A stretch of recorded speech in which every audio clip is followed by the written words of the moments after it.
What is up, everybody? Mr. Apprentice here. Welcome to part 2 of Unit 2, which is 600 to 600. In the first part of this unit, we talked about belief systems. This is about the development of states and empires. Essentially, what we're looking at is how did empires build themselves up, and how did they maintain their authority, and then eventually how did they fall? So what we're looking at here is some of the big empires. And just to give you a sense, you should have learned about these last year. I know I sound like I'm repeating myself over and over at this, but empires are going to grow where there previously have been little states. And by little states, I mean little city-states, or kind of these little tiny empires or little areas. So we have a couple regions that you definitely need to know. You should be able to locate all these on the map if you're not getting the theme of that. We have the Maya over here. We have the Roman Empire, as well as the Greek city-states, which is eventually going to be kind of incorporated into Alexander the Great's empire. We have the Persian Empire right here. We also have the Gupta and Mauryan Empire, which are going to exist right here. And then we have the Chinese Empire, which is really the Qin and the Han. You should know all these names. If you don't know them, pause it for a second, go back to it, just look at the map, but you definitely need to know all these areas. A couple of things that are similar with all of these places. These empires are going to develop what we call new techniques of administration based on earlier political forms. Number one is we're going to see a centralized government. And what a centralized government means is that power is in the hands of a group of people, or sometimes one person.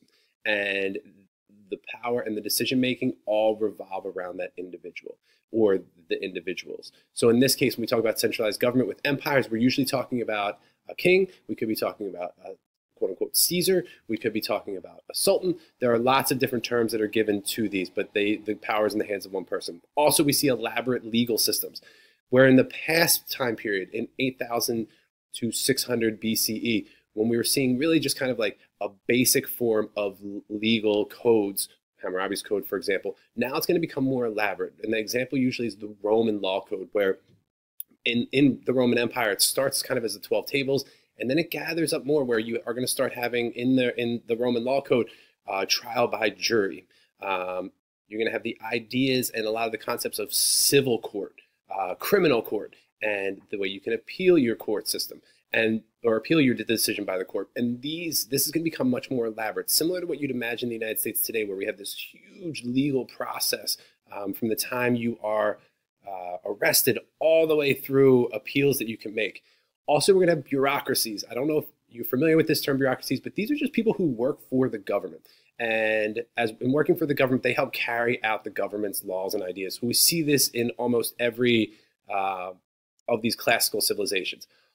Second thing is they're going to promote trade over large areas. And in order to do this, you have to project your military power. So number one with promoting trade, if you want to promote trade, generally the best way to do it is issuing currency. So you need a standard for your currency. It has to be a standard weight. And over here you have the coin from the Han Dynasty, and this is a coin from the Roman Empire.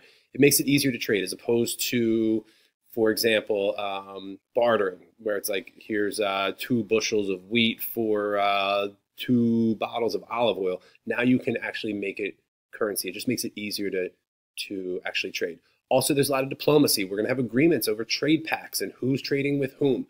It just makes it easier to negotiate.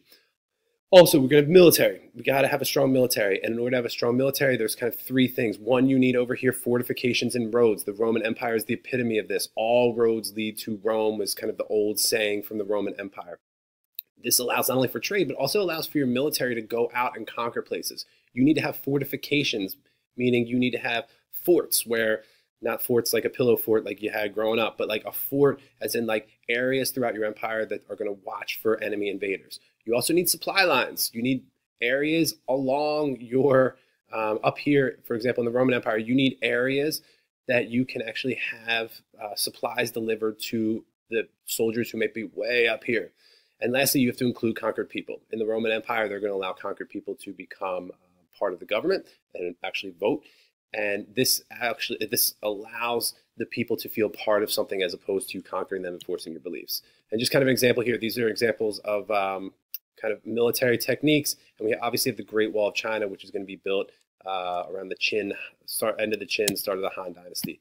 We also have what we call unique social and economic dimensions are going to develop. Cities are going to become very important. Again, here's kind of a list of the cities. They're mainly the capitals of different empires. For example, Chang'an is the capital of the Han Dynasty, Rome, Roman Empire.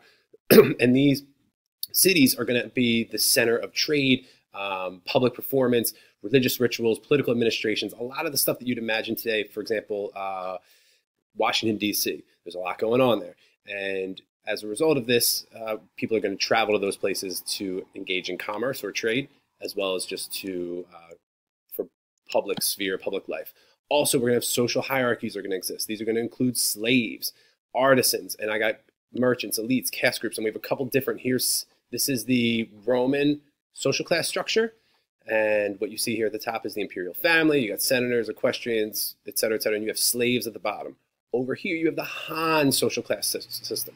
Kind of similar. You got the emperor, governors and kings, nobles, peasants, artisans and merchants, soldiers, slaves. So in a couple of these, you might see a difference. So for example, if we're comparing these, you see the Han soldiers are second from the bottom. And over here in Roman, they're higher. They're more middle class.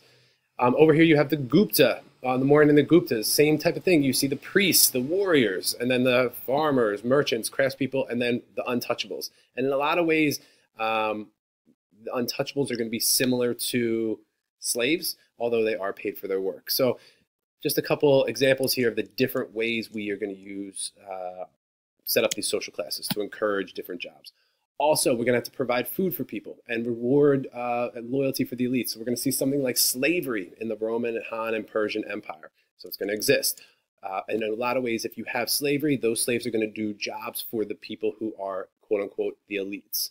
So you reward those people who are loyal to the empire. Also, we're going to see patriarchy is going to continue. That's going to continue all the way through pretty much the last time period. This is a picture of women in India, but this is part of the Gupta Empire. Women were forced to be covered head to toe. It was a way for them to be modest and not to attract attention from men. Very patriarchal, not being able to choose your choice of clothes. Lastly, kind of the big theme here is all four empires, the Han, the Roman, the Persian, and then the Gupta and Mauryan, who we kind of grouped together, are all going to experience problems that are going to lead to their decline.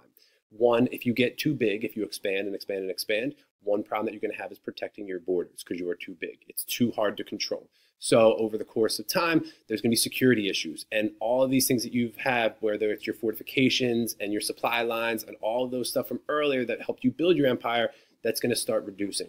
So we have a couple issues from security. Also, there is going to be a lot of tension from the wealth in the hands of the elites. So the elites are going to have a lot of this wealth and a lot of this power, and it's going to lead to kind of competition between the elites, which is going to lead to issues within the government. Just one example here, if you look up, this is between 235 and 284. Rome had 22 emperors.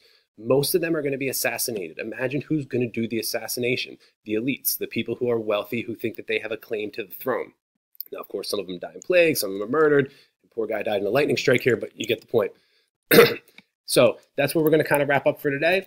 Hope this is helpful. We'll go into the next one, which will be part 3, which is trade routes soon. If you have any questions, write it down. Hopefully you took notes, and we'll go into some more detail in class. All right? Have a good day.